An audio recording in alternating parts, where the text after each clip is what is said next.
The third person we have Dr. Savita Kerkar. Dr. Savita Kerkar has completed her PhD in Marine Science, Marine Microbiology from Goa University in 2004. She is currently working as Senior Professor at School of Biological Sciences of Biotechnology, Goa University. She has also been former Dean. She has 33 years of teaching experience and has 40 plus research publications in peer-reviewed international and national journals. She has successfully completed 3 projects from Council of Scientific and Industrial Research and 1 from Ministry of Earth Science. We welcome you, ma'am. Next, we have Dr. K. A. Geeta. She has completed her PhD in Tamil Dalit Studies. She is the head Department of Humanities and Social Sciences at BITS Pilani Goa campus. She has also been presiding officer at International Complaints Committee BITS Pilani. She has been a convener of Department of Research Committee. She has presented multiple research papers for national and international conferences. And the last we have Dr. Sandhya Ram. She is an associate professor at VM Salgaonkar College of Law. She has more than 2 decades of teaching experience. She is a member of Institutional Ethical Committee of Goa Medical College, a member of Regional International Committee of Reserve Bank of India, Panjim, and a member of International Committee of Goa University. She is also a presiding officer of Internal Committee of VM Salgaonkar College of Law. She mastered Constitutional Law and Administrative Law from the Department of Law, Kerala University, and has been awarded a PhD on the topic Protection of Rights of Older Persons by Goa University. So I welcome all of them and hand over the mic to Ma'am Anshu.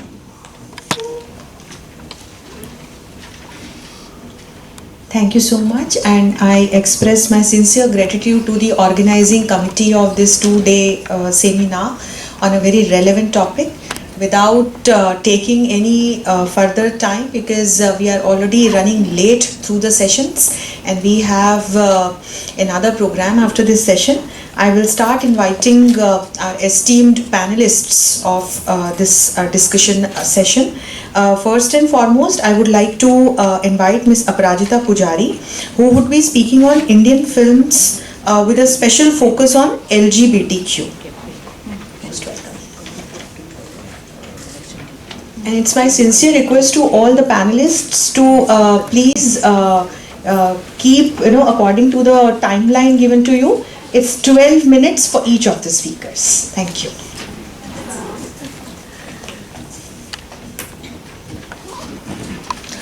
Honorable Chairperson Madam, respected guests, and all the members of Vidya Prabodhini College and our audience, आप सभी को अपराजिता का प्रणाम. What comes to my mind is that it's a song. It's a poem, very popular song, written by a very, very popular lyricist. And it goes like, फिर चिरी रात बात फूलों की, रात है या बारात फूलों की. कवि ने कहा था रात है बात फूलों की, लेकिन आज तो लगता है दिन है फूलों की. Seeing so many beautiful and powerful and exotic women here, I felt like singing this song. Women are none less than flowers, exotic flowers, and flowers are independent. Actually, I'm asked to cut short my speech, but I don't know how do I do it, because if it's about films and if it's about gender studies, इतने सारे examples हैं, stories हैं, dialogues हैं that actually defame any kind of human being with sexist remarks. मैं उनको गिनवाने लग जाऊंगी तो आज हमारे माननीय जो प्रिंसिपल सर है उनको आज का डिनर यही लगवाना पड़ेगा. So I'll try to cut it short. Which we can't afford to do. Yeah, definitely. Yesterday, while I was sitting at the Lucknow airport for my connecting flight, I saw a elderly person, old man actually. He was sitting quite restlessly and he was looking curiously around him. So I felt like he might be alone, so I went ahead to ask for any kind of help he needed. And उन्होंने मुझे उनके पास बिठाया, and to my utter surprise, he told me, बच्चे, यहाँ पे कृष्ण जी की मूर्ति हुआ करती थी, तुमने देखा है? कहीं गुम है शायद, तुम ढूंढ के लाओ। मैं थोड़ी देर वहाँ पे बैठी रही जब तक उनका बोर्डिंग अनाउंस नहीं हुआ, लेकिन उनकी जो आवाज़ है वो मेरे कानों में गूंजती रही, दिलो दिमाग में गूंजती रही। और फिर रात को तो मैं ठीक से सो भी नहीं पाई, और आज सुबह ही मैंने 2 लाइनें लिखी, तो उनको मैं सुनाना चाहूँगी, because this is the essence of our culture and nation. मैं एक पोएट हूँ, तो शायद मेरा जो कहना होगा आप सभी से थोड़ा अलग भी हो सकता है। मैं वो हवा नहीं जो अपनी ज़मीन की फसलों में लहराए, मैं वो हवा नहीं जो अपनी ज़मीन की फसलों में लहराए, वो सैनिक भी नहीं जो मेरे देश की समुंदर पहाड़ नदी प्राणों के लिए सरहद पर तिरंगा लहराए। मैं बस आपके सामने खड़ी हूँ, अपना कलम अपनी आवाज़ ले, आगाज़ है मैं ही नहीं, मेरे अल्फाज भी मेरे देश के लिए लहू बहाए। I think this is the essence Amritvani of my rising India. मेरे नए भारत वर्ष का शायद यही पहचान हो। Rewriting gender narrative, and this is quite an captivating and illuminating subject. And while analyzing this topic as a movie critic, as a poet, fiction writer, or as a citizen of India, what comes to my mind that should I follow the norms and ethics and theories as all theories, or should I just discard them, defy them to get a new one, to get an accurate and scientific new dialogue? Did I, by any chance, discard my traditional values, or just I march forward carrying them inside me? That matters a lot to me, because as a writer, as a fiction writer, poet, मैं अपनी ज़मीन से जुड़ी हुई हूँ। मैं गोवा आई हूँ, लेकिन मुझे नहीं लगता कि ये मेरे लिए नया है। मेरे लोग मेरे ही अपने हैं, ये गुवाहाटी से डिफरेंट है नहीं। ट्रेडिशन की बात इसलिए आ रही है, बार बार आ रही है, हमारे अंशु मैम ने भी मेंशन किया था, क्योंकि LGBTQ लीगलाइज हुआ है इंडिया में कुछ ही साल पहले।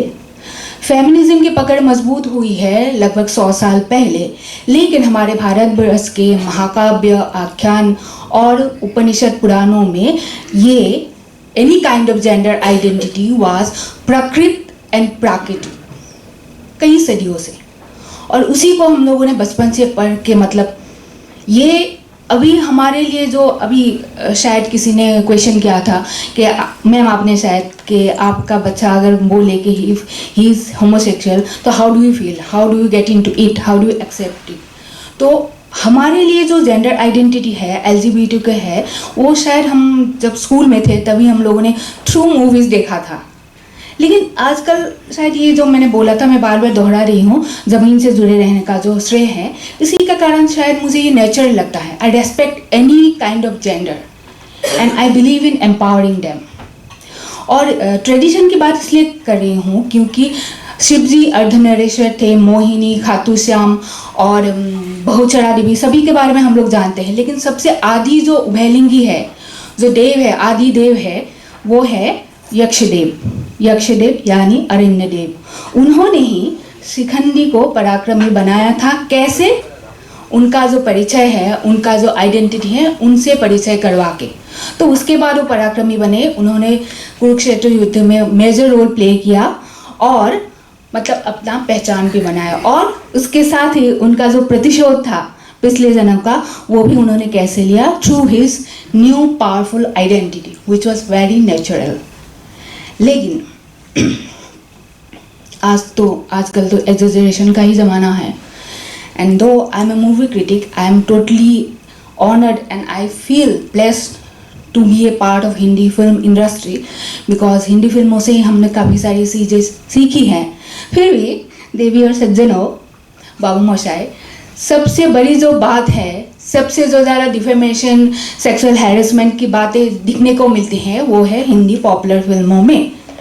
लेकिन सभी फिल्मों में नहीं, ये दौर शुरू हुआ था 90s में। Actually it started in late 80s, और 80s को हम लोग इसलिए जानते हैं कि तभी इतने सारे पावरफुल मूवीज़ आए जिसको हम लोग जानते हैं न्यू वेव के नाम से। न्यू वेव और आर्ट फिल्म, जब श्याम बेनेगल, सत्यजित राय, मृणाल सेन आदि इतने सारे फिल्म मेकर ने ऐसे मूवी बनाए थे जिसको अभी भी हम लोग कल्ट मूवीज बोलते हैं। अभी भी हम बोलते हैं कि नहीं, हम ऐसा मूवी तो बना ही नहीं सकते। और वो मूवीज पायनियर थे in addressing those issues of class division, defamation, feminism और any kind of atrocities that way matter down in a society then. लेकिन उसके बाद ही सब हम लोग मॉडर्न हुए, मॉडर्न इंडियन सेंट मॉडर्न। तो 90s में यह दौर शुरू हुआ कि जेंडर की तो धज्जियां उड़ गई। मतलब ये शायद इसलिए भी हुआ क्योंकि तभी कॉमर्शियलाइजेशन, कंज्यूमरिज्म और ग्लोबलाइजेशन शुरू हुआ, और lack of attachment with nature, उसका भी इनिशिएशन तभी हुआ इन 90s। तो ये नेचर की बात जब पुराण, उपनिषद और महाकाव्य में भी है, वो फिल्मों में भी आ गई है। तो it's a kind of impact that we all go through, because once we get attached or detached with our nature and Jameen and our people, we become very, aggressive, defensive. That kind of defense mechanism works inside us to make people feel lower and inferior than us. So this is the root cause of any kind of gender discrimination, I feel. और उसी के कारण हमारे दिन आजकल कैसे शुरू होते हैं? मैं तो तंदूरी मुर्गी हूँ यार, खटकाले से या अल्कोहल से, नहीं तो मैं झंडू बाम हुई। These are very popular examples, okay? So I am mentioning them. नहीं तो कुंदी मत खड़काओ सैया, सीधा अंदर आओ राजा। अभी सुनने में क्लोज हॉल में खराब लग रहा है, लेकिन these are chart busters, they topped in death, and we like to play them whether in public transport or private, whether in house parties or in festivals. We dance to those tunes and we encourage them to be economically independent, very rich, to those singers, to those makers of the songs. We don't hesitate, right? But right now we feel, अरे ये क्या कर दिया, हम लोगों ने क्या किया था। अभी कुछ चेंजेस आ रहे हैं। और एक सिंगर है, मैं मेंशन किए जा रही हूँ क्योंकि मुझे शॉर्ट भी करना है, मिस्टर बादशाह। क्या बोलते हैं? इट्स अ बॉय बादशाह। अगर मुझे पावर मिलती, अगर मैं पावर में होती, मैं पता नहीं किस टाइप का उनको पनिशमेंट देती, किस टाइप का गाना लिखते हैं।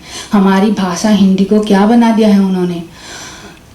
This kind of songs like एक बंगाली फोक सॉन्ग था, बड़ो लोकेर बड़ो बेटी, उसका उन्होंने जो रिक्रिएशन किया, माय गॉड। गोटे तेरे क्या, कमर तेरे गोटे खाए। हाँ, इससे ज़्यादा सेक्सिस्ट रिमार्क और चाहिए क्या औरतों को? लेकिन हम वही गाना गाते हैं, हमारी बेटियों को, हमारी भांजियों को, हमारी सिस्टरों को वही गाने पे स्कूल पे डांस करवाते हैं, है ना। अगर मैं होती पावर में कुछ करती, जो भी हो, these are actually some of the main reason that has given rise to the crime scenario of India. अभी भी हरियाणा में जीन्स पहनी हुई लड़कियों को खराब माना जाता है, मोबाइल ली हुई लड़कियों को खराब माना जाता है, उनके ऊपर हैरेसमेंट ज़्यादा होते हैं। और राजस्थान में 25 साल बाद घरों में बारातें आती हैं, 25 साल बाद घरों में लड़कियां पैदा होती हैं। थैंक गॉड हमारे आसाम में दावड़ी का सिस्टम है नहीं, लेकिन डिस्क्रिमिनेशन फिर भी है। जब से ग्लोबलाइजेशन हुआ है, ज़्यादा हुआ है। हम लोग तो ट्रेडिशन की बात करते हैं, पुराने दिन की बात करते हैं कि तब हुआ था, लेकिन ये सच नहीं है, अभी भी हो रहा है, और फिल्मों की वजह से भी ज़्यादा हो रहा है। मैं बोल रही थी कि ज़्यादा उदाहरण नहीं दूंगी, लेकिन I have a habit of concluding my day with watching a film. Every day I end my day watching a film, one or two, and in most of the movies what the hero says to the heroine, the लड़की, और क्या बोलते हैं, टोटा, तो बोलते हैं, क्या बोलते हैं, तुम नहीं समझोगी अंजलि, कुछ कुछ होता है। क्यों नहीं समझेगी Anjali? Just because he belongs to a middle class family, हाँ, or just because he is an orphan, or just because she doesn't wear silky sarees and salwar kameez, doesn't wear makeup, she looks like a tomboy, or just because Tina, the other girl, actually is a NRI, she is way too hotter than Anjali. Anjali is dumb because she doesn't wear short skirt, and and Tina is Tina belongs to a rich family. तो ये है discrimination की बात. लेकिन अगर और एक व्यक्ति हैं जिसके बारे में मैं नहीं बोलूँगी, तो मेरा ये जो स्पीच है, मेरा ये जो मोटिवेशन है, या कुछ भी मैं कर रही हूँ एज एन एक्टिविस्ट और राइटर, ये खराब जाएगा.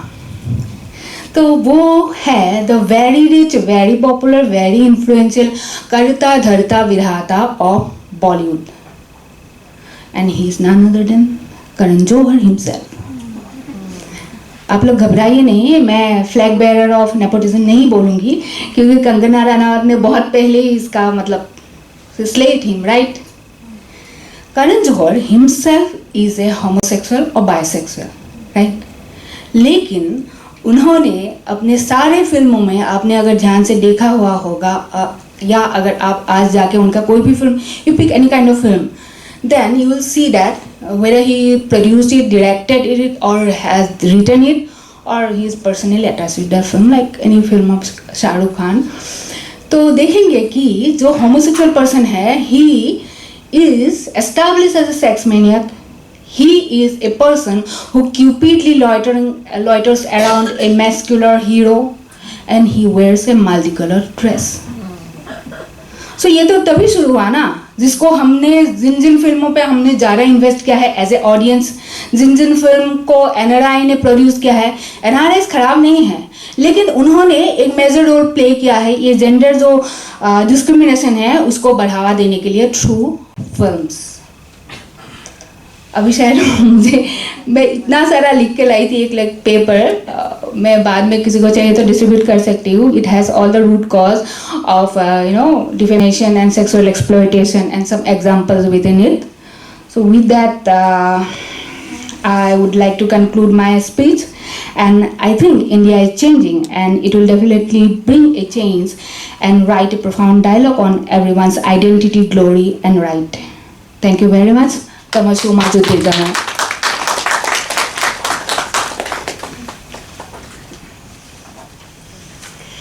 Thank you so much, Aparajita, for such a wonderful address of yours. But we need to do justice with all the panelists, and that is why I had to stop you. I would now like to invite Professor K.A. Geeta. She would be speaking on intersections, operations suffered by Dalit women.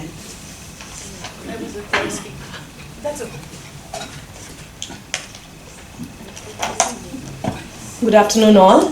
At the outset, let me just thank Professor Bhushan Bave, the principal of Vidya Prabodhini College, and Professor Jyoti and the organizing committee for extending this invitation to me. We started off with a talk on sexism and gender discrimination in films. I'm going to extend it further and probably narrow it down to intersectional oppression of Dalit women with specific reference to literature. So from films we are moving to literature. So I begin with what Baba Saheb Ambedkar has described the caste system as a system of graded inequalities, and he points out that it is premised on religious ideologies of purity and pollution. And women play a very, very pivotal role in continuing the system in the form of endogamy. Women's purity is synonymous with caste purity. And women play a very, very pivotal role as procreators. I mean, we have a role as procreators in begetting a male child to continue the lineage of the family. And this is the basic reason that women will have to be controlled. Okay, we will have to be kept in domestic spaces for a very long time. Until 30 or 40 years ago, women had very limited access to the public spaces, very limited access to higher education. And patriarchy becomes the norm for continuing the caste system. So, caste as a system of graded inequalities, we now move on to how the system is also perpetuating graded patriarchies or multiple patriarchies. And since patriarchy is a sole norm of the continuation of the caste system, what happens is the norms vary from one caste to another. It's not uniform across all castes. So that is why we have multiple or graded patriarchies. Feminist scholars like Sharmila Rege and Uma Chakravarti have spoken extensively about it. So we find that female oppression within this patriarchal grid is not unitary. And on the one end, we have the oppression that women from the Savarna caste undergo. Okay. And on the other end, we also have women from the Dalit caste, what they undergo. So intersectional oppression of caste and gender is something that is common for all the women belonging to the Hindu society. This is something that has been proven. But we also need to look at the kind of differences that are there between the intersectional oppression that Savarna women undergo and what Dalit women undergo.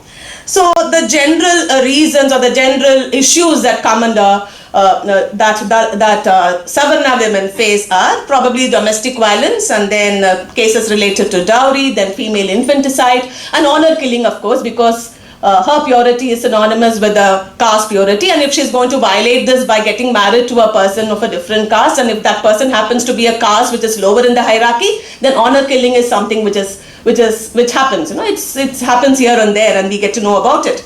So this can be called as something as private patriarchy. So what women undergo, what Savarna women can be looked at as private patriarchy. On the other hand, you have the intersectional oppression that Dalit women undergo, and that can be described as public patriarchy, because there's a necessity for them from times immemorial. There's a necessity for them to come out and work. Even when Savarna women were kept within the domestic spaces, women from the Dalit caste will have to come out and work, for their economic survival, to contribute to the family, and they face what is called public patriarchy, where they are oppressed in the public spaces, but also within the homes. They are also oppressed by their men within the family.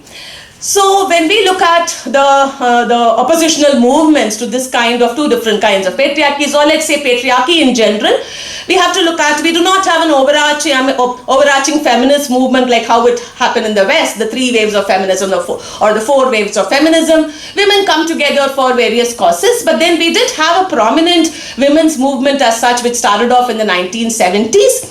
And by the 1990s, there's a growing consciousness among Dalit women that their issues or their double oppression as women and also as belonging to the Dalit caste is not represented adequately by the women's movement, by the mainstream women's movements. They come out of both the movements. They come out of the women's movement, which is dominated by the Savarna women, and they come out of the Dalit movement. Dalit liberation movement had already begun. So they come out of the Dalit movement, which is male dominated. They are not looking at aspects, or they are not looking at issues that women undergo within the community. So they come out of both the movements, and in the 1990s we see the emergence of the Dalit feminist movement. Now after 20 years, if we look back and see, we do not have a very strong Dalit feminist movement. We do not see their voices being represented in the socio-political or socio-cultural circles. But where do we see this Dalit feminist ideology? We see it in the literary works. So I'm going to discuss two Tamil Dalit texts written by women writers. The first one is Shivakami's Parayana Kadidalum. This was written in 1989. It is translated into English as Grip of Change in the year 2006. And in this novel, this was the first of the kind, in fact. From here you have the beginnings of Tamil Dalit literature. When it's not that anti-caste literature was not written in Tamil Nadu, but as a movement, as a Dalit movement, because Dalit movement became very strong in the 1990s in Tamil Nadu, and then you have Dalit writing, Dalit literature, you have the emergence of Dalit literature. So as part of Dalit literature, we hear or we read the first women's or Dalit women's voices through this particular novel.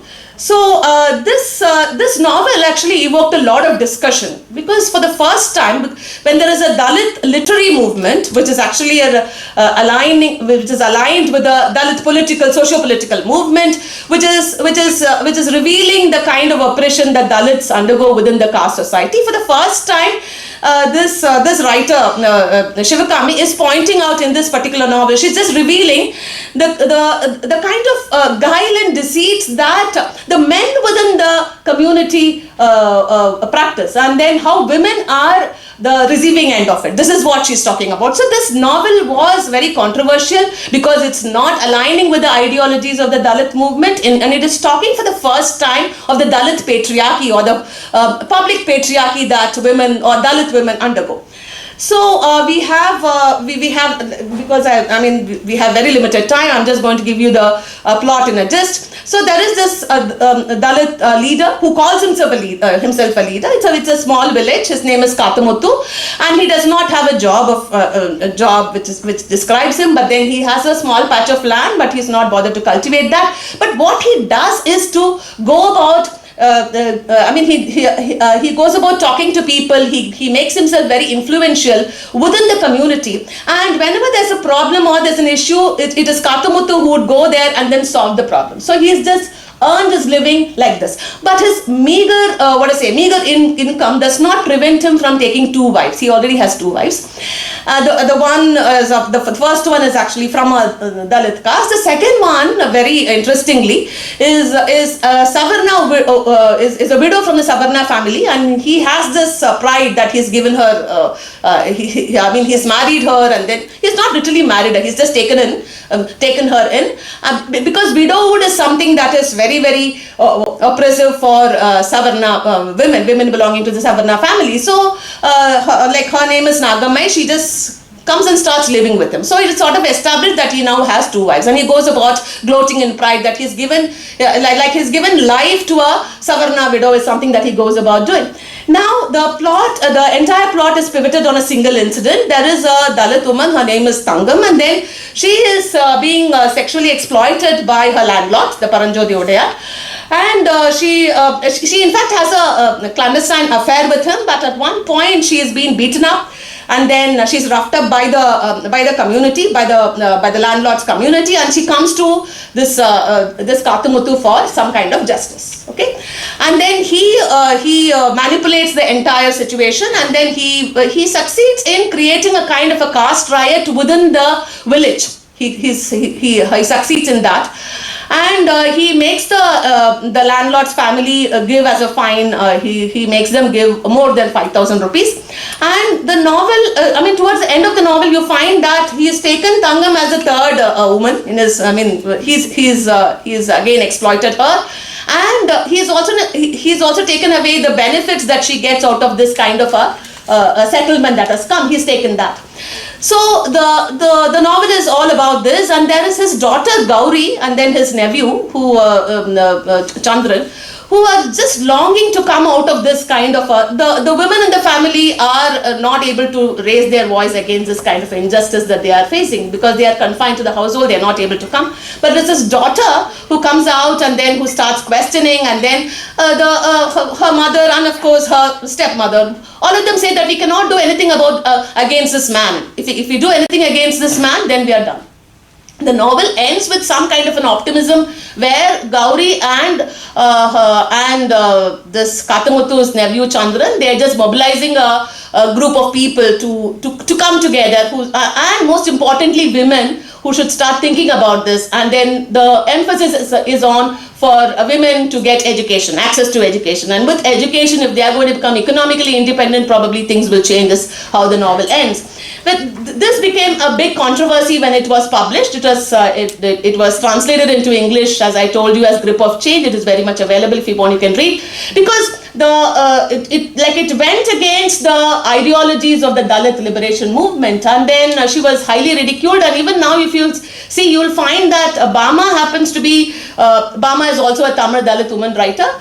She is generally referred to as a first. Her works are generally referred to as the first Tamil Dalit women's writings, but it's not Shivakami. It is because she went ahead and she revealed what was happening within the community, which the Dalit the politics or the Dalit political movement, the liberation movement ideologues did not accept. So what she did was, after 10 years, it was very interesting, she goes back to the novel. She does a kind of a revisit to the novel, and this is what she has to say. I'm just going to quote what Shivakami has written.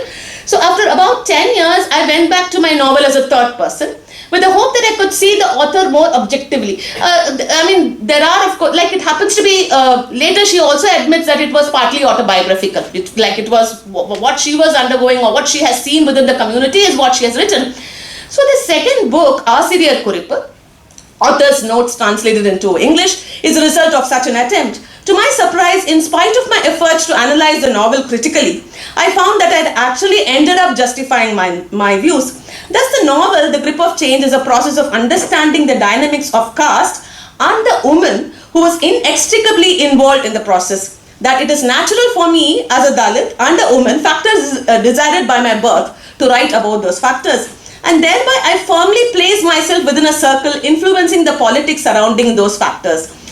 So this was the accusation, that she's gone against the Dalit ideologies, and she's also criticizing Dalit leadership. So for that she answers, it wasn't simply that the upper caste exploit the lower caste.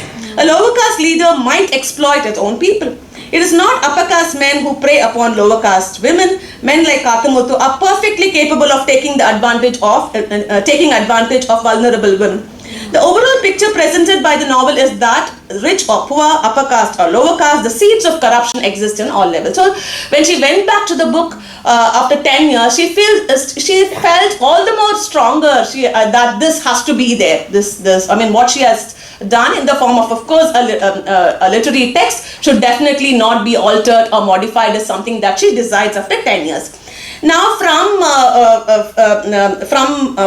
The Grip of Change, we move to another very, I think Bama is well known as a Tamil Dalit woman writer. I'm sure that all of you are familiar with her novel Sankati. So in Parena Kadidalam, that is in Grip of Change, if Shivakami is sort of emphasizing the double oppression that Dalit women undergo within both within the public domain and also within the domestic domain, within the community or within the house itself.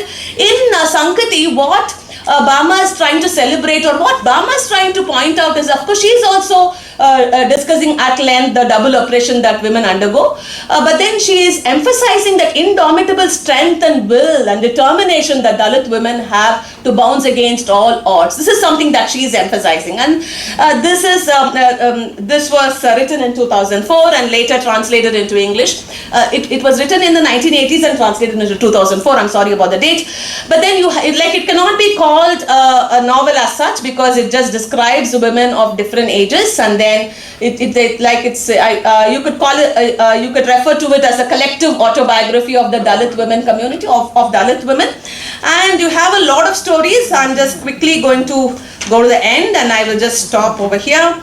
So I already told you that how Sankati emphasizes this indomitable spirit that women have. In fact, within their private spaces, they ridicule the Savarna women, because they feel that they are more stronger because they can go against all odds, they can do any kind of job. And also, we also need to look at the class that these women belong to. What Bama is representing, they are not only from the Dalit caste, but they also belong to the lower class, daily wage workers. Or domestic health. So they feel that they are stronger. The kind of work, the kind of labor that they put in on a daily basis is something that Savarna women cannot take up, as something that they are constantly emphasizing. And so through Sankati, we get to know the inner voices of Dalit women. And this does not come out in the open. So I just end. So about the criticism of the patriarchal caste-ridden society, Shivakami's Grip of Change and Bama's Sankati has pioneered a Dalit pennium Penniye means feminism. So a Dalit Penniyam, a Dalit feminist perspective in Tamil. Their works simultaneously portray the subjugated existence and the resilience and the dauntless spirit of Dalit women. Sankati is not only a revelation of the bitter reality of the social ills confronted by a Dalit woman, but also brings to light the inner strength and vigor of Dalit women to resist their intersectional oppression. It celebrates the grit and determination of Dalit women to stamp their existence in a male-dominated caste-structured society. The ideals that both the books reveal of Dalit women are not the traditional Tamil feminine ideals. In Tamil, we have this thing that women should have fear, they should have shyness.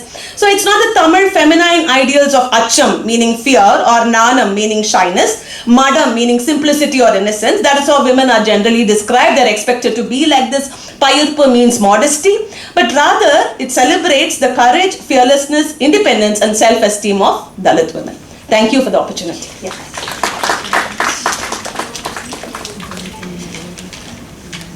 Thank you so much, Professor Geeta. Definitely, when we look into the debate related to gender and patriarchy, it cuts across caste and class and race and region and religion and age group and education and so on, right? So thank you for taking us to this dimension wherein you did an intersection of oppressions suffered by the Dalit women. I would like to now invite Professor Savita Kerkar. She would be speaking on sexual harassment at the workplace.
I would like to thank all the organizers for inviting me here. And the topic which was given to me is about the sexual harassment of women at the workplace. I've been in the IC for 3 terms, 3 to 4 terms, of course, in Goa University. And I've been teaching there for 33 years, of course with a gap, because one committee can't be there for more than 3 years, which I would be telling you about. So sexual harassment of women, not only at the workplace, but even at home, at many other places, outside in the bus, you know, in our workplaces, at playgrounds. We have been seeing this and experiencing this a lot. And lots of people keep hushed about this and they don't share this with anyone. Sometimes girls don't help their colleagues at all, which is very wrong. And we should have these sensitization programs very often. And in the picture you can see here, there's one, the modes of sexual harassment. And we should be very thankful to a lady called Bhauri Devi. And it's because of her that we have these rules in place now. So Bhauri Devi was a worker, a social worker in a place called Bhateri in Rajasthan. And she actually, at the age of 16, she was married at the age of 16, and from 8 years, when she was 8, she used to help her father as a midwife in conducting deliveries. So her father used to take her to help her, in places in Rajasthan. And there were lots of ladies who were against a girl child, and she used to feel very sad for this. And something built up in her, and she always wanted to protest that we should not be against the girl child. And as well as have child marriages, because it's bad for the girls, to get married very early. So she used to see the consequences of this, and this used to disturb her a lot. And she got into a social organization for women, and she started helping there. And when she started expressing herself, which was very uncommon in Rajasthan, she was gang raped by her own family members, which was her uncle, her father's brother, and many other family members. And but still she had that zeal in her that she has to protest against this. And she went to many organizations, and then she met a lady called Kavita Srivastav, who was from a women's organization, and she helped her. And that's how the rule of, this happened in 1992, but in 1997 we have the Vishaka judgment or the guidelines, which came because of her. Subsequently, her story is very, very sour. She was murdered at last because she had 3 children, and the third child she had was from a minister of Rajasthan, and she disclosed that in public, and that's how she was murdered at last. So if we see the law and the procedure, Vishaka judgment in 1997 came where women could express themselves. You know, there was one kind of a judgment of law where the women could complain against any sexual harassment against them. And then subsequently we had the POSH Act in 2013, where internal committees were constituted in every organization. It was made compulsory. Then the POSH rules came in 2013, which were the central government rules. Then UGC regulations in 2015. Then higher education institutes, students and campus were covered in this rule. Then we have the CCS rules, where we have Rule 3C, which deals with the sexual harassment being a misconduct. And then we have the CCS or the CCA rules for inquiry and penalty. So now all the rules are in place, and we can complain against all these, whatever happens to women, as harassment. So the Prevention of Sexual Harassment came in the form of a POSH Act, and India has 56% of women which are harassed every year at their workplace. Some of the stories are kept quiet. Nobody talks about it. They are kept mum. And every organization now which has more than 10 employees, it's compulsory to have an IC committee. So, this is something which everyone should remember.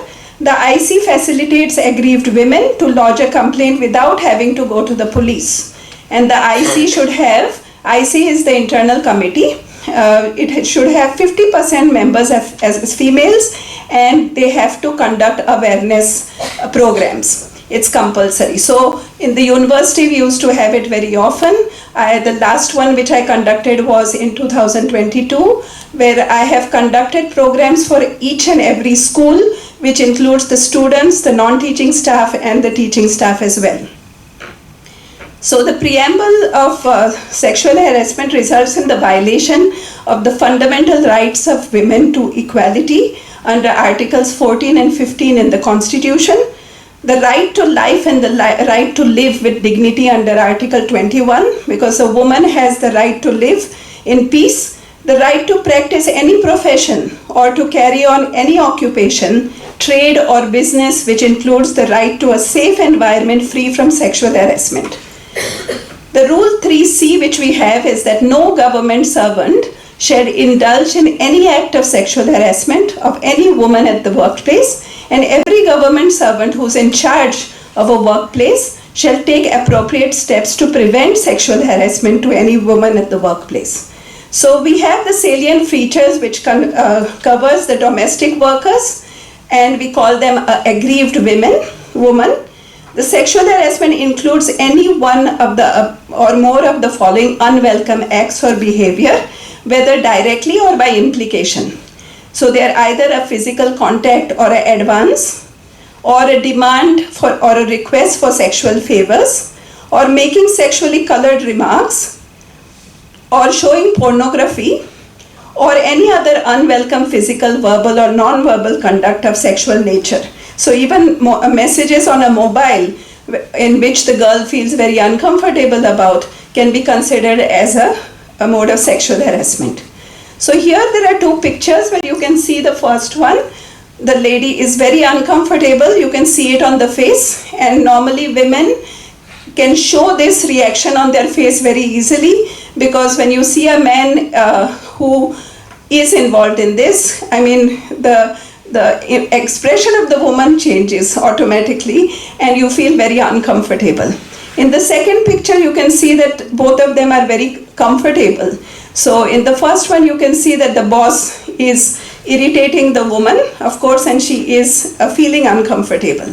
But one of the things we have to remember is you have to express yourself and tell your boss at that time that please don't do this, I'm feeling uncomfortable. Okay, so these are some of the gestures which people have felt uncomfortable with. So the definition of sexual harassment is conduct of a sexual nature that occurs because of the person's sex. So sexual harassment is an unwelcome conduct and it affects the work environment. So I've seen many girls and women who have been affected with this, and it has tremendously affected their work and their study environment, and they've even left the course. They have resigned from their job and gone away. So this means that the sexual harassment committee is not very healthy because they haven't found a way out. So the IC committee, the main gist is that you have to make the lady feel comfortable and they should have confidence in you. So this is what I've been trying to do for many years. I've done my best. I have sat there up to 12:30 and 1 o'clock at night sometimes and tried to solve these cases and protected the woman. And it was, the ultimate, the ultimate result is that you feel very happy if you have helped someone out.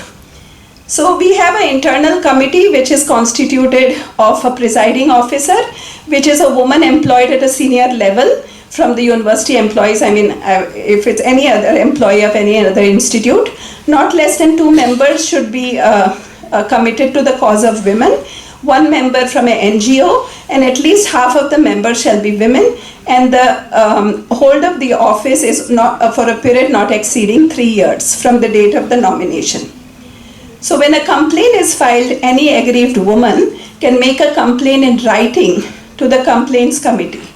It is not accepted orally or verbally. Anyone can help the woman also write a complaint 3 months from the date of the incident, because normally it never comes immediately. When a person is disturbed, it takes time for the person to get that energy back, because it's a very, if you have seen the people, you would know. I can't describe it very well here, but it shakes me a lot. If the aggrieved woman is unable to do so due to mental or physical incapacity or death, their legal heir also can make a complaint. And before initiating the inquiry on the request of the woman committee, they can make steps for conciliation, or a monetary settlement will not be the basis of conciliation. So no money. Conciliation is in the sense you can have a verbal discussion with the woman, whether it is a misunderstanding, because sometimes there are misunderstandings. The boy doesn't mean to do something, but if the woman is ready to reconcile, then it is, you could, that is also option. When the settlement is arrived at, no further inquiry is to be conducted. Now, who can complain and where? In case of any physical inability, the complainant's relative can complain, a complainant's friend, a co-worker or officer of the NCW or the SCW, and any person who has the knowledge of the incident with the written consent of the complainant. In case of a complainant's death, with the knowledge of the incident, with the written consent of their legal heir, they can complain. Now, what should the complaint contain? A description of the incident, which is the date when it happened, the timing, the respondent's name, the party's working relationship with the person if he's from your own office. So step 1 is to act immediately. You have to tell the individual that the behavior is unwelcome and to stop the behavior right now. So you have to express yourself.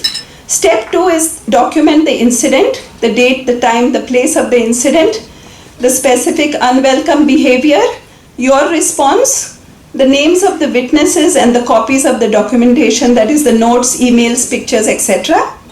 Step 3 is to report the behavior, So immediately you should report the behavior to your supervisor or the agency officials which are designated to receive the complaint. Step 3 is to be specific when you report the unwanted behavior. Who was the person? What happened? Where did it happen? When did it happen? And why? Was there a reason behind it? Be very specific when you report unwanted behaviors. How many times this has happened? If you have any witnesses, what were your feelings at that moment? Was your work affected? Did you document the incident? And what remedy do you want? Step 4 is report the retaliation. If you believe that you are the subject of retaliation, then immediately you have to report this to your supervisor or appropriate agency. So in the university and whichever organizations I have gone to, we have a zero tolerance policy, and you should know and follow the organizations and the government policy for prohibiting sexual harassment. Act professionally and treat the co-workers with respect. Okay, so you have to report the harassing behavior immediately, even if it is not directed at you. And then comes the inquiry to the complaint, which I won't go into. I would like to show you a 2-minute movie so you have an idea of what is sexual harassment. So it's very relative and very different in different ladies.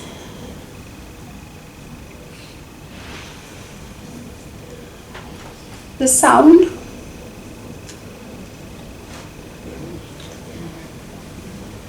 So this is a story about two girls who are doing their research with a common guide. Sound. And they have a same supervisor in the university.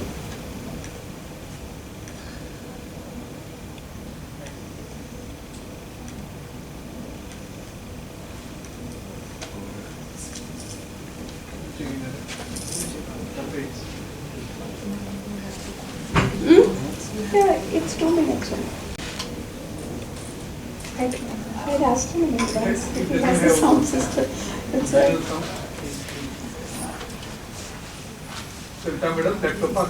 So the girl is talking to the other friend of hers, and she's telling her that our supervisor has a very different attitude towards me when I'm alone, and he's very different in the class. So she comes and tells her other colleague.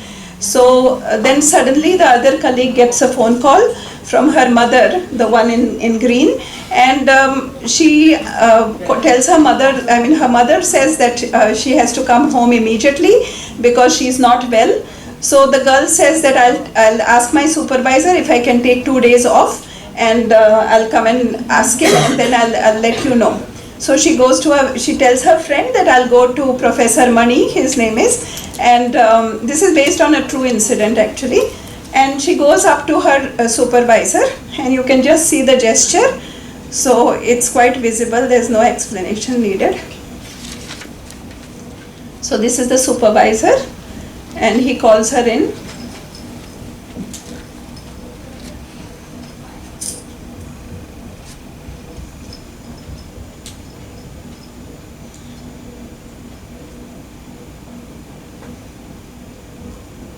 So she tells him that her mother is not well and she wants her off for 3 days.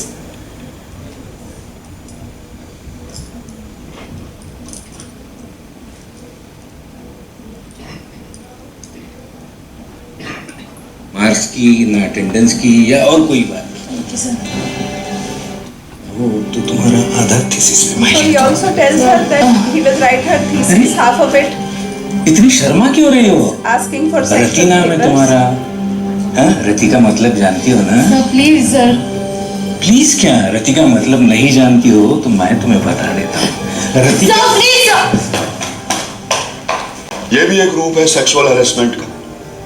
In fact supreme court ने 1997 में Vishakha and others versus the state of Rajasthan and others के case में जो guidelines दी थी, उनके मुताबिक sexual harassment के कई तरीके हैं, जिनमें से मुख्य 5 हैं। शारीरिक संपर्क या उसकी कोशिश, धमकी या लालच देकर सेक्सुअल फेवर्स मांगना, सेक्सुअल अर्थ लिए हुए ताने कसना, अश्लील पुस्तकें या पत्रिकाएं दिखाना और कोई भी अन्य शारीरिक, शाब्दिक व सांकेतिक व्यवहार जो दूसरे को बुरा लगे। सुप्रीम कोर्ट की ये गाइडलाइन सरकारी दफ्तरों पर तो अप्लाई होती ही है, साथ साथ पब्लिक सेक्टर कंपनियों, प्राइवेट सेक्टर कंपनियों, फैक्ट्रीज, हॉस्पिटल्स और इस तरह की सभी जगहों पर भी लागू होती है।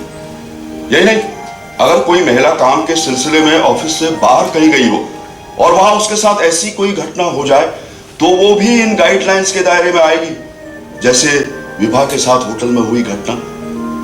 अगर किसी दफ्तर में ऐसा मैकेनिज्म मौजूद ना हो तो वहां काम कर रही महिलाओं को मांग करनी चाहिए कि ऐसा मैकेनिज्म जल्दी से जल्दी क्रिएट किया जाए। मगर कई बार महिलाएं सेक्सुअल हैरेसमेंट का शिकार होकर भी उसकी शिकायत नहीं करती हैं, जैसा कि इस केस में हुआ।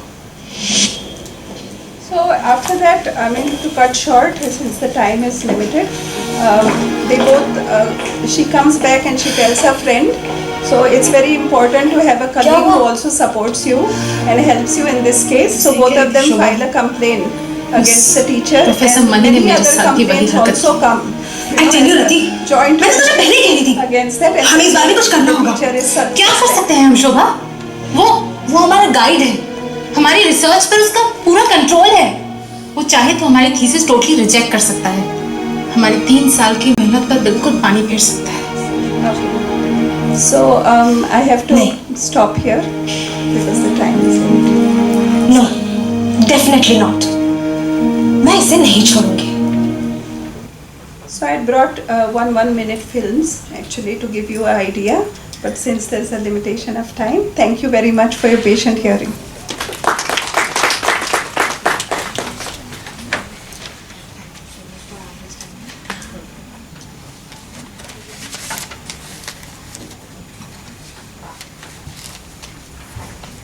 Considering the paucity of time, ma'am had to cut short the video, but I think all of us could understand the gist of the video. Thank you so much, ma'am Kerkar. Now I would like to invite Dr. Sandhya Ram, who would be addressing us on the topic rewriting gender conversations, a legal perspective. Thank you so much, ma'am. Respected chair and respected members of the academia, very good afternoon to all of you. I will stick to the time, madam, but I'll keep looking at you so that you can hint me.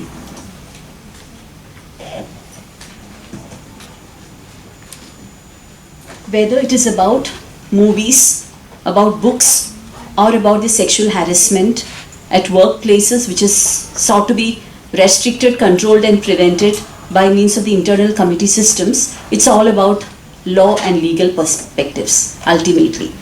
So here, just like how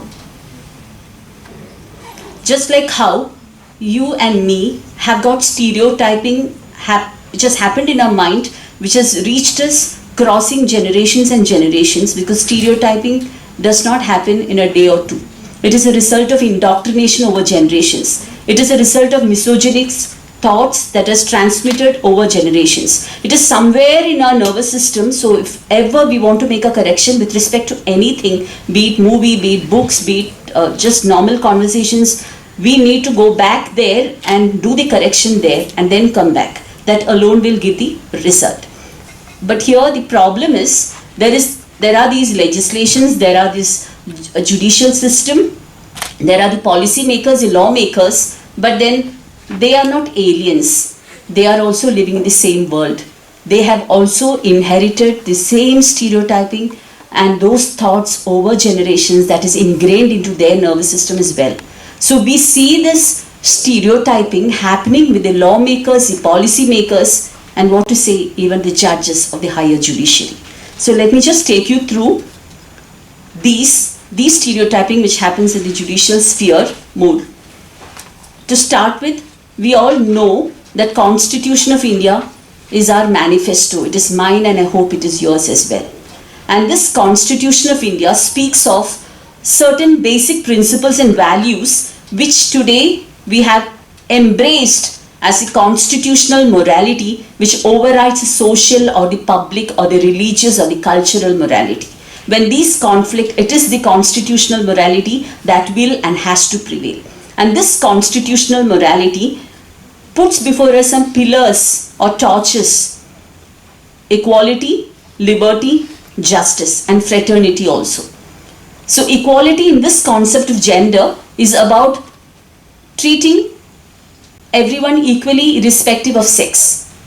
It's about no discrimination based only on sex. These are the ground rules. When it comes to liberty, the liberty that the Constitution guarantees and the human rights guarantee to us should be available to everyone without any discrimination based on gender or sex. And justice is all about getting justice in case the rights are violated.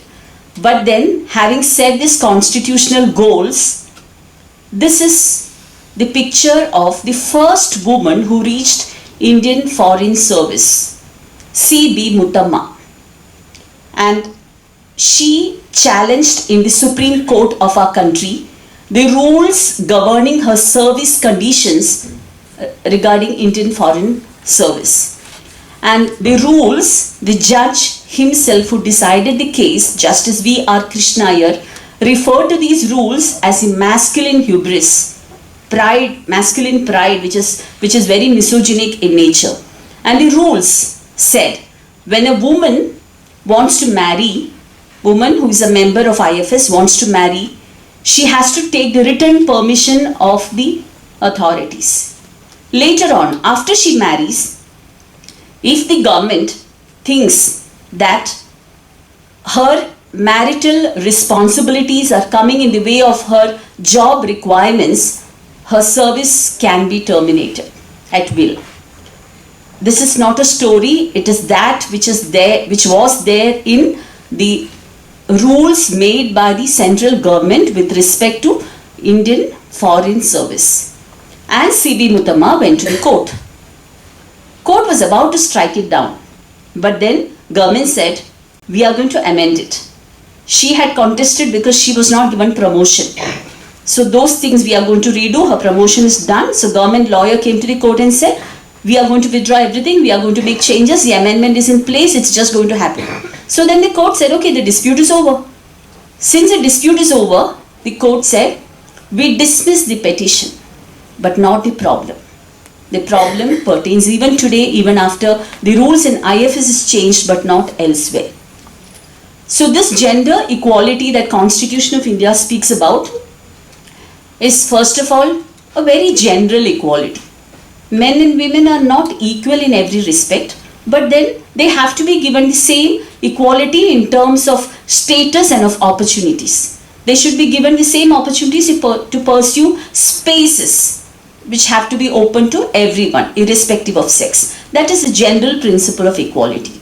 Then comes the added notion or protection of no discrimination based only on sex.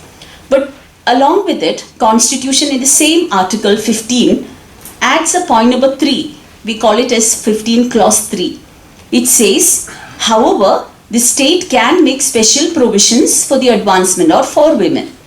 Which means on one side, all are equal, no one should be discriminated, and immediately the Constitution says, however, state, thou shall make provisions, special provisions for women.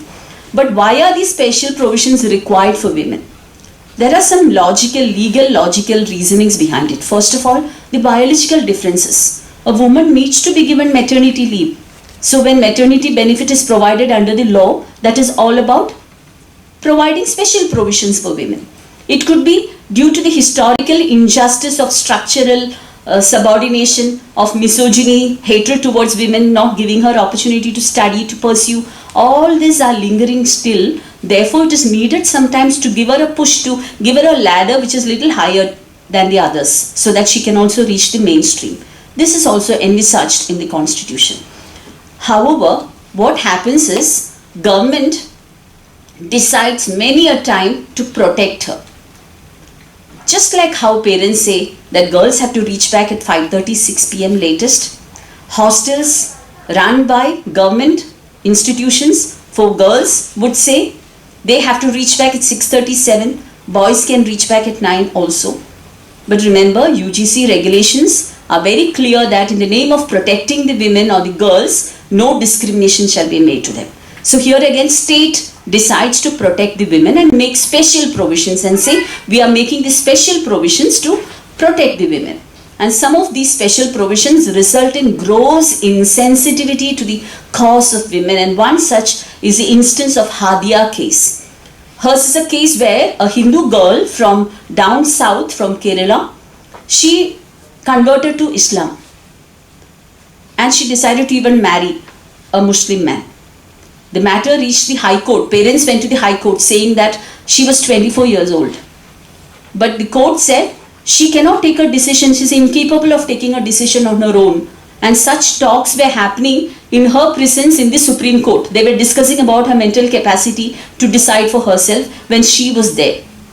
A lawyer, a friend of mine, he intervened and said, Your Lordship, kindly consider that a 24-year-old woman is sitting here listening to all this. Let her talk, at least ask her.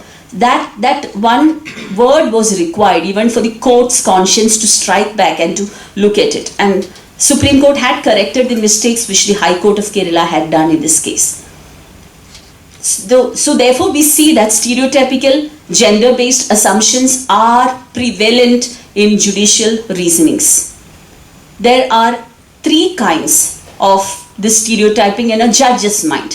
One is they think that women have got some inherent characteristics. This is when they are deciding a case.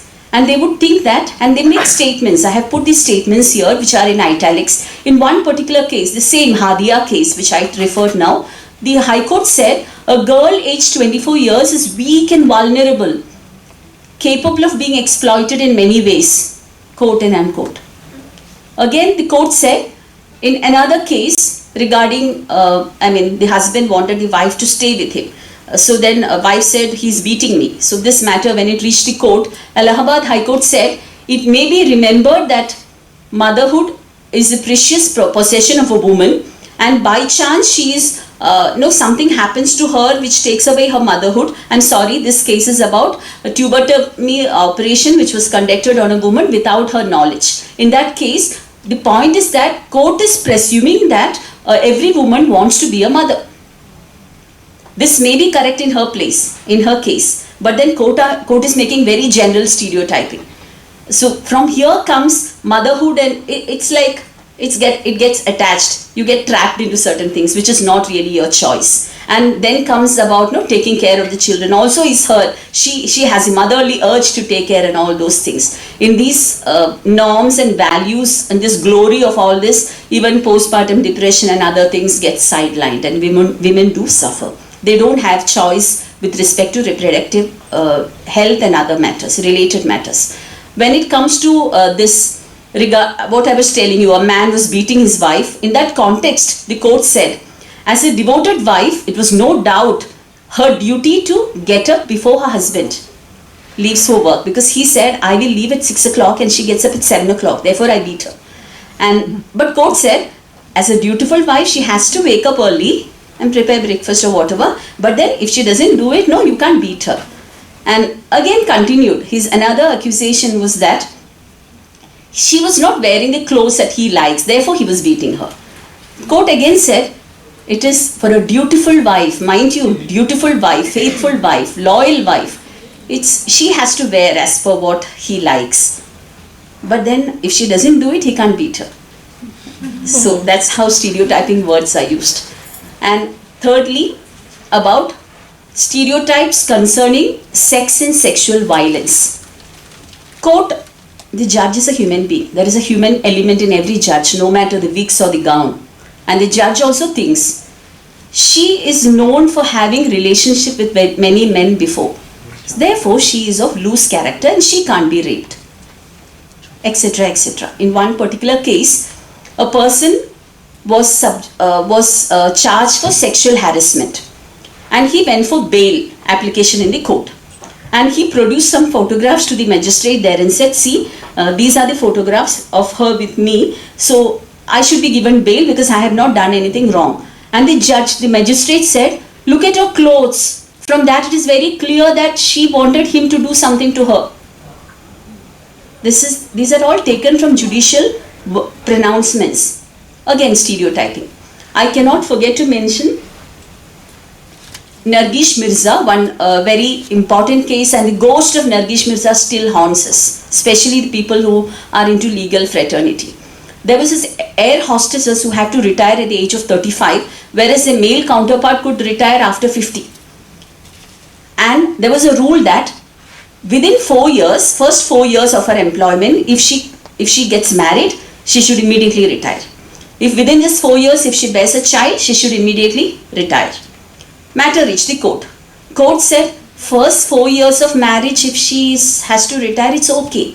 Because her health, court was so concerned about her health. 19 years she must be joining her work.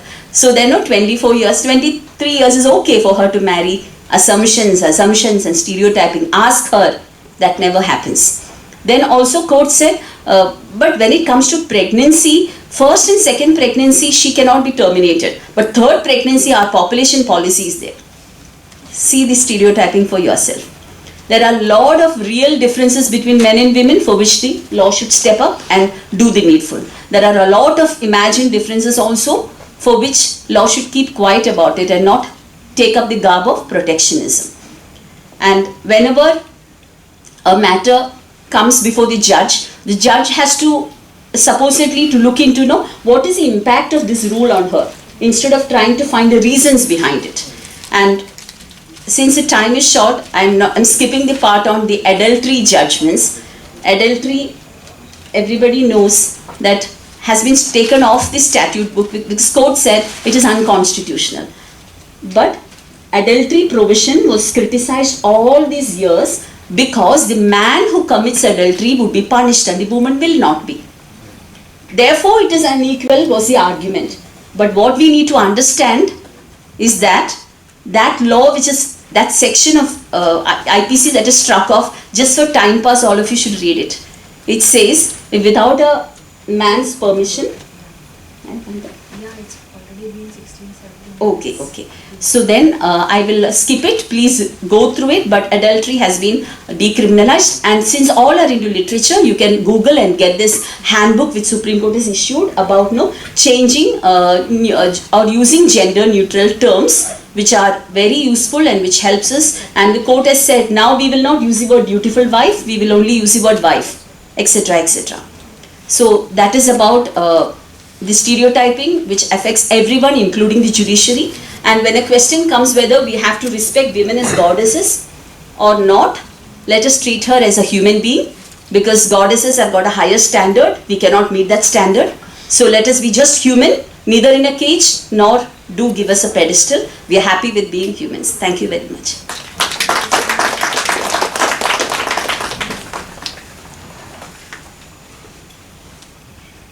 Thank you so much. All the panelists, they took us to a different dimension of different sub-themes related to this two-day seminar. And sincere thanks from my side. Considering the paucity of time, can we take some questions? Yes, we can. So we can take 2 to 3 questions, but it's my sincere request, please be short with your questions, and instead of your observations, it would be great if you can ask questions to the panelists. Thank you.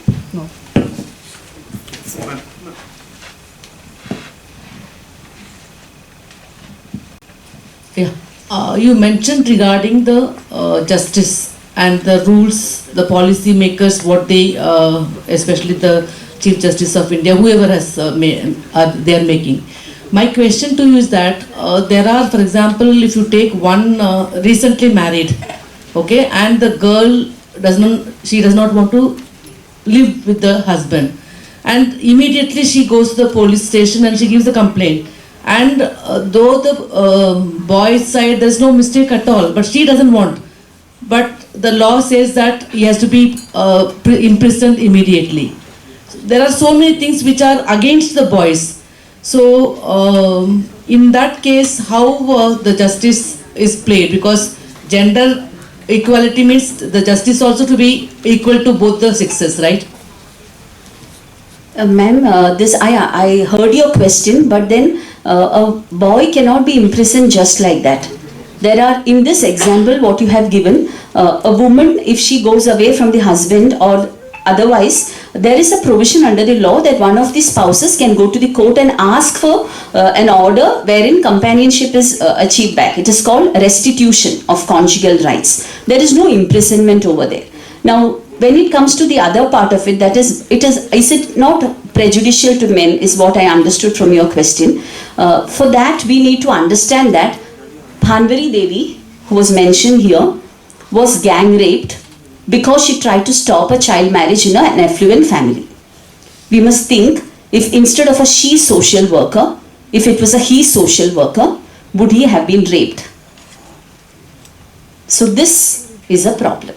So to counter this problem, some extra protection or some laws are made only for women. Like the POSH Act is only protecting the women, not the men. The reason being, these historical injustices and the inequality that prevails requires the women are more vulnerable to these kinds of offences. But again, as you have said, sometimes the provisions in favour of women are misused is a fact. But then which law in this country is not misused? Even tax is evaded. Only when it comes to giving special provision to women, this question comes in our mind, not otherwise. So we need to draw a balance, and judiciary is drawing a balance. It is possible of being misused, but that is why the provision also is made in the laws that in case you give a false complaint, punishment will come to you. That is also to be equally highlighted and published in all the institutions if it is about POSH. So otherwise, it is all about she being a she, that is the result of it. If it was a he, this wouldn't have happened. Thank you. One more point which I want to make is that I hope I can. I just wanted to say that normally, whether it is TV serials or in movies, women are portrayed either as Devi or as Demon. There's no in between. Okay, because it is always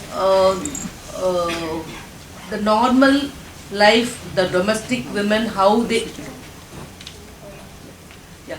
they are in real life is never shown. And most of the women in India, they are addicted to these TV serials. So because of that, what happens is that we don't know how women are really. There are only two types of women, and the first one is the heroine, and second one is the bad woman, the other woman, the third person in the love triangle. And उनको हमेशा मतलब sacrifice ही करना होता है, and you can notice, you will observe that even the hairdo is different than the heroine. कपड़े भी अलग रहते हैं.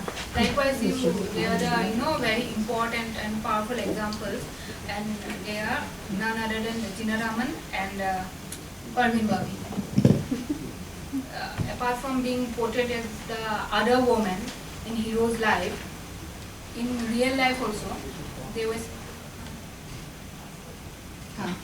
In real life also, Parveen Babi, why took her life? Because of the solace and loneliness that was given to him, none other than some heroes, right? But I hardly watch these soap operas. They are not good for our health, neither for men. But if you see, 90% of women are addicted. Yes. These soaps. Even men are addicted to it.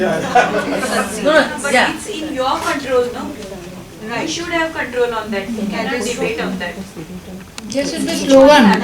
Don't watch TV serials. Avoid Ekta Kapoor. Yeah. That will save lots of our energy and finance and also some boys.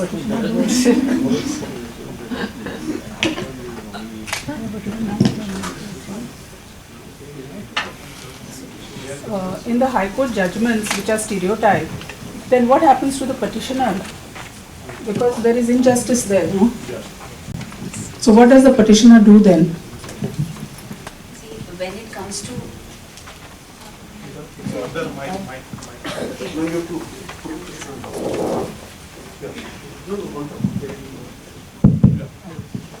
See, in every case where the stereotyped statement is contained in a judgment, doesn't mean that the judgment is against the women, first of all. Now in this judgment of Kerala High Court has been reversed by the Supreme Court, wherein she was given the freedom to go with her husband and live the life she wants and follow the religion she wants. So that has been changed. And when it comes to statements like, for example, in one case, a woman, there was a rule made by Maharashtra government that a woman cannot be employed in a place where, or in the premises where intoxicating liquor is served. Supreme Court said nothing doing, this is discrimination. But however, in another case where a woman cannot be appointed as a warden in a male prison, court said yes, it is embarrassing for the woman. It is so embarrassing and awkward for a woman to work in a male prison. So what happens to it means, for every case, if it is injustice, you go to the highest forum. And when the highest forum decides, we have to believe that is justice. Till it is overruled, maybe years later.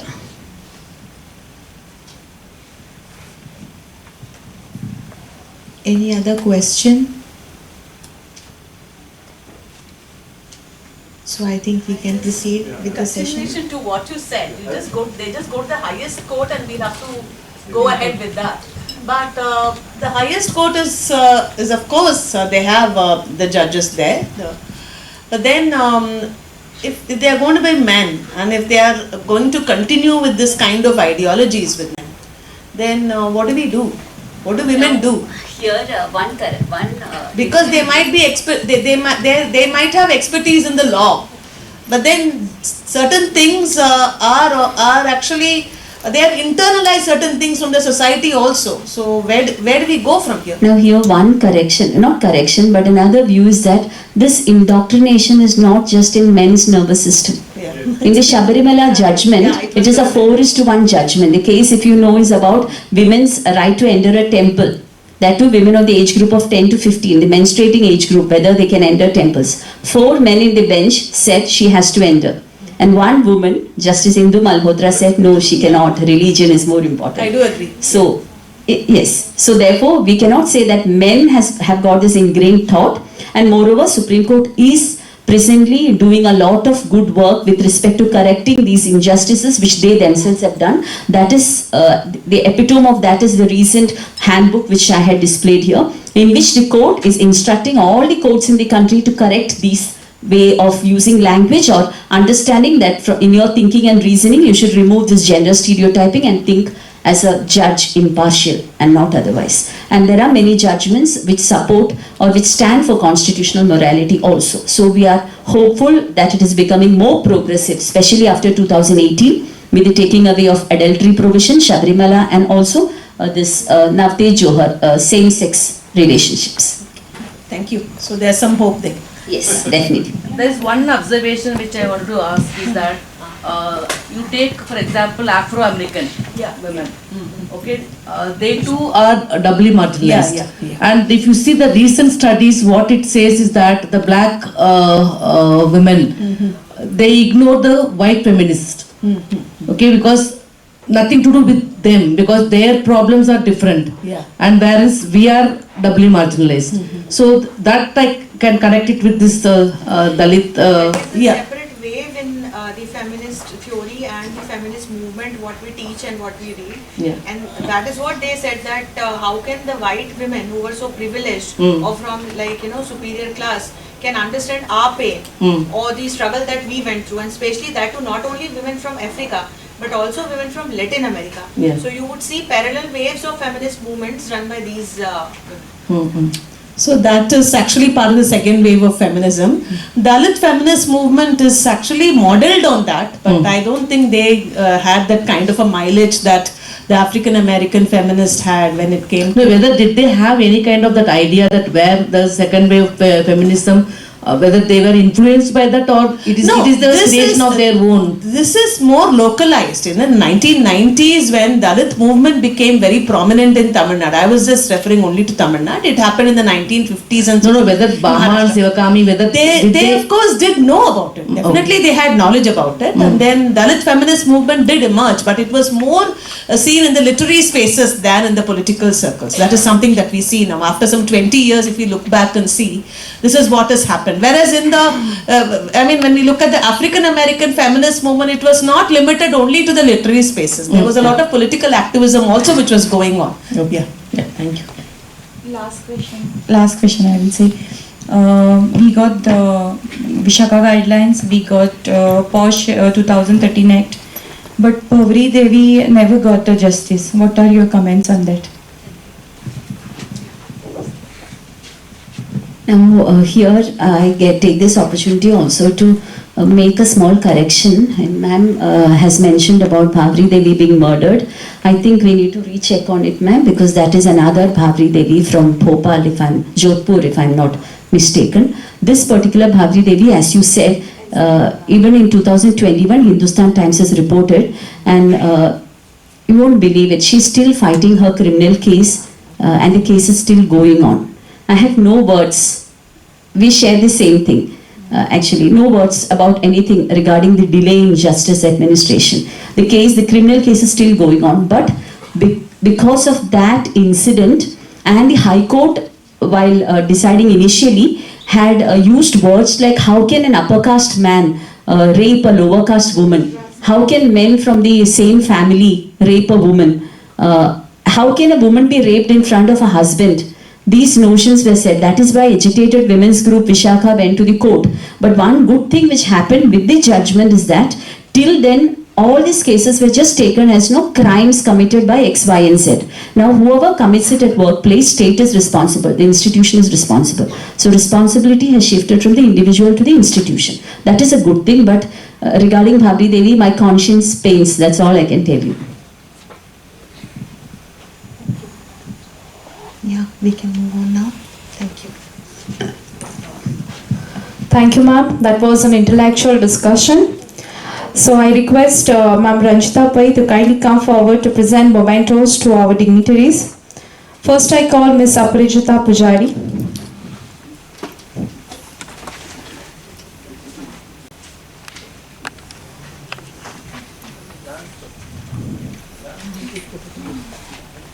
Switch off that is light with the fall on face.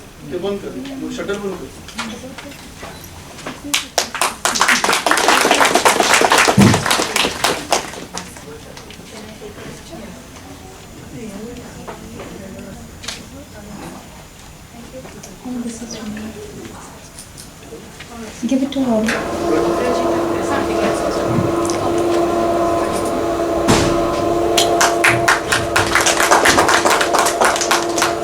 Dr. Savita Kekar.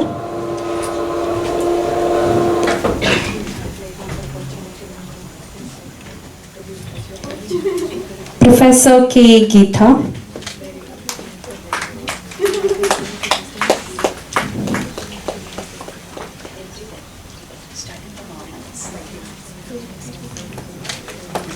Dr. Sandhya Ram.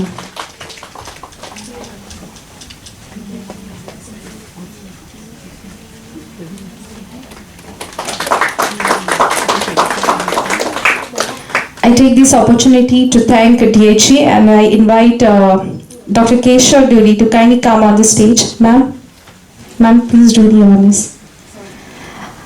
Dr. Keshav Duri, Assistant Director, DHE.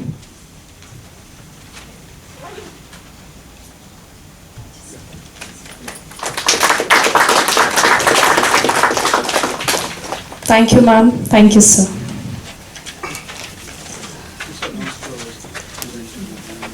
Shortly, we will be commencing with a cultural program.